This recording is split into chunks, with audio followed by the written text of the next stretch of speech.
Recently, 4 students from Tularosa were able to take a trip to Virginia, and we have on the phone Melanie Boussier, the teacher that took them there, and I'm going to let her tell us exactly what they went to Virginia for and what they got to do. Take it away, Miss B.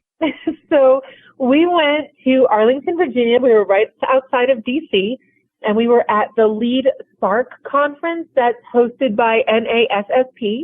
That organization is the parent organization for Student Council and JHS and NHS. So basically, it was a large leadership conference, about 800 students. They had students from all over the world. So we weren't only just working with other students from the United States. We were working with students. They met kids from Guam. They met kids from Guatemala. They worked with kids from Mexico and just got to learn about how leadership and agency and accountability function in making those school systems better places to be. So they had an amazing experience. That was all they were talking about in the car ride home, was everything that they learned and everything that they wanted to try to do. They also had some amazing keynote speakers.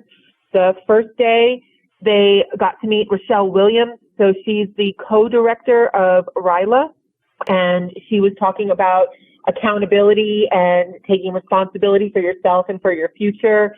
They got to meet Tony Weaver, who is the CEO of Weird Enough Productions, and he was just talking about when opportunity closes doors in one aspect, it does not mean that it's completely shut, and just finding ways to channel your creativity and your agency and how that can make you a voice not only for yourself, but for others.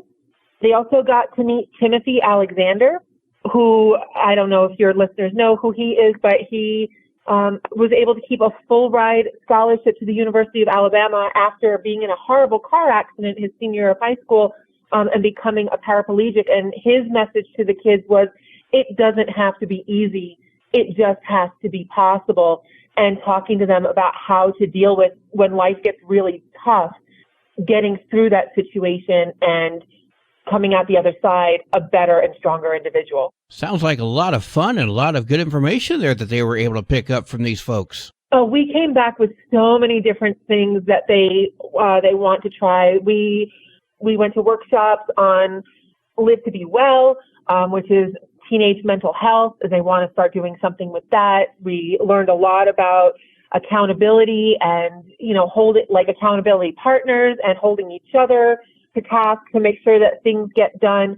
So they're ready to come in. They're already planning out next year the service projects that they want to do, the community outreach that they want to do, and just making our little chapter here at Tularosa, better and stronger and more about really being about service and making the community a better place to be. Talking about next year. Now, my understanding, as you mentioned, you drove, what was that, 26 hours or so on the road? Yeah, it was a 27-hour drive each way. So we left Tuesday morning, got in very late Thursday night after having to battle some serious fog in Ohio and West Virginia. We were down to go like 35 miles an hour on the highway. And then the conference itself was 3 days. And we left Sunday night and got back late Tuesday. So it was a lot of time in the car. A lot of time in the car. And here they are planning next year. So I guess you better rest up now and get ready for that trip.